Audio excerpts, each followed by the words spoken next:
Good morning students. आपके सामने आज दो वाक्य लिखे हुए हैं। रुको मत मारो, रुको मत मारो। दोनों के सभी शब्द बिल्कुल समान हैं। अब हम इसमें अल्प विराम लगा देते हैं। चलिए पहले वाक्य में लगाते हैं रुको के बाद। तो ये मैंने लगा दिया, रुको के बाद अल्प विराम। और दूसरे वाक्य में लगाते हैं मत के बाद, मत शब्द के बाद अल्प विराम लगा दिया मैंने। और अब हम इसे दोबारा पढ़ते हैं। पहला वाक्य, रुको मत मारो, अर्थात इसका मतलब हुआ कि रुक जाओ, मारना नहीं है। दूसरा वाक्य पढ़ते हैं, रुको मत मारो। इसका अर्थ यह हुआ कि रुकना नहीं बल्कि मारना है। तो देखा आपने कि विराम चिन्ह में कितनी ताकत है। शब्दों के समान होने के बावजूद केवल विराम चिन्ह की जगह बदलने से ही उस वाक्य का पूरा अर्थ ही बदल गया। आज हम इसी विषय को यानी कि विराम चिन्ह को विस्तार पूर्वक पढ़ेंगे। विराम चिन्ह क्या हैं, इनके चिन्हों का, विराम चिन्हों का प्रयोग कब और कहां किया जाता है। चलिए शुरू करते हैं। विराम चिन्ह साधारण शब्दों में हम कह सकते हैं कि रुकने का संकेत देने वाले चिन्ह विराम चिन्ह कहलाते हैं। या फिर यूं भी कहा जा सकता है कि लिखित भाषा में रुकने का संकेत देने के लिए निश्चित चिन्ह विराम चिन्ह कहलाते हैं। चलिए हिंदी भाषा के प्रमुख विराम चिन्हों पर एक एक करके चर्चा करते हैं। जैसे कि आपके सामने है, सबसे पहले पूर्ण विराम। पूर्ण विराम, फुल स्टॉप। पूर्ण विराम का अर्थ है पूरी तरह से रुकना।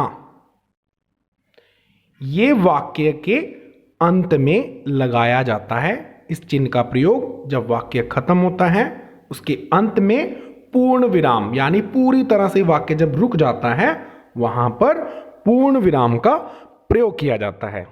लेकिन विद्यार्थियों, एक बात का ध्यान रखना है कि प्रश्न सूचक वाक्यों में, जिनमें प्रश्न का भाव हो, प्रश्न सूचक वाक्यों में पूर्ण विराम का प्रयोग नहीं किया जाता। ठीक है। उदाहरण के तौर पर, हम सब साथ पढ़ेंगे, या फिर सड़क पर मत खेलो। चलिए आगे बढ़ते हैं।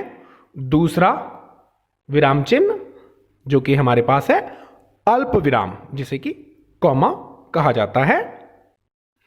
अल्प का अर्थ है थोड़ा और विराम का अर्थ है ठहराव।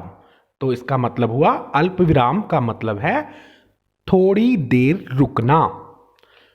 वाक्य में जहां पर थोड़ी देर के लिए रुकना हो, वहां हम अल्प विराम का प्रयोग करते हैं। जैसे कि संबोधन के बाद 3 या अधिक रंग हो अगर हमारे पास, या फिर 3 या उससे ज़्यादा व्यक्तियों के या फिर वस्तुओं के नाम हो, या फिर दिनांक लिखनी हो, तो उनके बीच में हम अल्प विराम का प्रयोग करते हैं। एक एक उदाहरण के द्वारा समझते हैं। जैसे कि किसी को संबोधित करना हो, वहां पर हमें अल्प विराम कैसे लगाएंगे। एक एक उदाहरण देखो। सुनो, मुझे एक बात पूछनी है। इसी तरह जब हमारे पास विभिन्न व्यक्ति, कलर्स नेम, रंगों के नाम या वस्तुओं के नाम हो, उनके बीच में भी अल्प विराम का प्रयोग होता है। जैसे एग्जाम्पल, उदाहरण आपके सामने है, लाल, पीला और हरा रंग उसे पसंद है। दिनांक के मध्य कैसे लगाएंगे अल्प विराम। आज दिनांक 22 अप्रैल 2020 है। तीसरा है अर्धविराम यानी सेमीकॉलन। अर्धविराम का अर्थ है आधा रुकना। जहां पूर्ण विराम से कम व अल्प विराम से अधिक रुकना हो वहां अर्धविराम का प्रयोग किया जाता है। इसका प्रयोग वहां किया जाता है जहां दो वाक्य हों और एक वाक्य में वाक्य का भाव पूरा ना होकर दूसरे वाक्य में उसका भाव जो है समाहित हो, उसका भाव दूसरे वाक्य के अंदर समाया हुआ हो, वहां पर हम अर्धविराम का प्रयोग करते हैं। उदाहरण के द्वारा देखते हैं। हमें जल्दी घर जाना है, बच्चों को भी तैयार करना है। इसी तरह एक और एग्जाम्पल है, वह होशियार है ऐसा उसके मित्र कहते हैं। तो इस प्रकार यहां पे दो वाक्य जो थे उसमें एक वाक्य का जो भाव है वो पूरा ना होने की वजह से, उसका भाव जो है दूसरे वाक्य में होने की वजह से हमने यहां पर उन वाक्यों के बीच में अर्धविराम का प्रयोग किया है। चलिए आगे बढ़ते हैं। चौथा विराम चिन्ह जो कि प्रश्नवाचक, विद्यार्थियों इसे प्रश्न सूचक भी कहा जाता है। जिन वाक्यों में प्रश्न पूछा जाता है अर्थात प्रश्न पूछने का भाव जिसमें हो, उनके अंत में पूर्ण विराम का प्रयोग ना करके प्रश्न सूचक चिन्ह का प्रयोग किया जाता है। जैसे कि यहां कौन रहता है, तुम्हारा घर कहां है आदि शब्द जिनके अंत में प्रश्न चिन्ह का प्रयोग किया जाता है। पांचवा चिन्ह है विस्मयादि बोधक चिन्ह।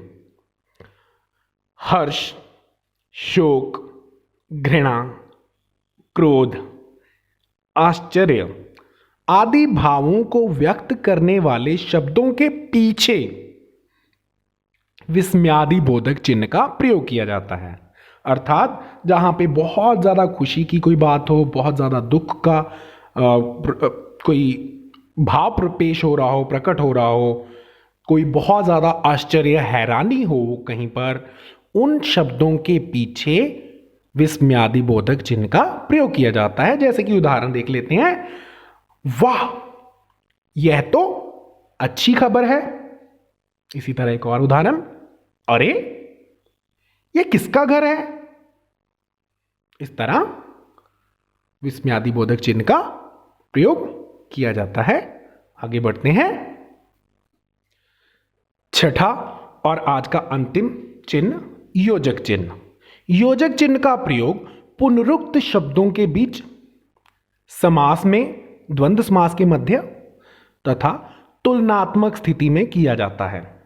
अब जैसे कि पुनरुक्त का मतलब है अर्थात एक ही शब्द दो बार आए। जैसे कि उदाहरण के तौर पर आपके सामने दिए हुए धीरे धीरे, दो दो या घर घर, जहां पर दो शब्द मिलते जुलते दो शब्द रिपीट हो रहे हों, दोबारा आ रहे हों, उनके बीच में योजक का प्रयोग किया जाता है। इसी तरह समास में द्वंद्व समास जो है, द्वंद्व समास के जो शब्द हैं उनके बीच में भी योजक लगाया जाता है। जैसे कि शब्द हो सुख दुख, माता पिता, भाई बहन, तो इस तरह के जो शब्द हैं द्वंद्व समास के शब्द, उनके बीच में भी योजक लगाया जाता है।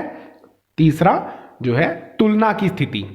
तुलना की स्थिति जब हम तुलना करते हैं, तुलना करते हुए, कंपैरिजन करते हुए, वहां पर भी योजक चिन्ह का प्रयोग किया जाता है। जैसे कि उदाहरण है, मुझे तुमसा मित्र मिला, या एक छोटा सा प्रश्न था आदि हो सकते हैं।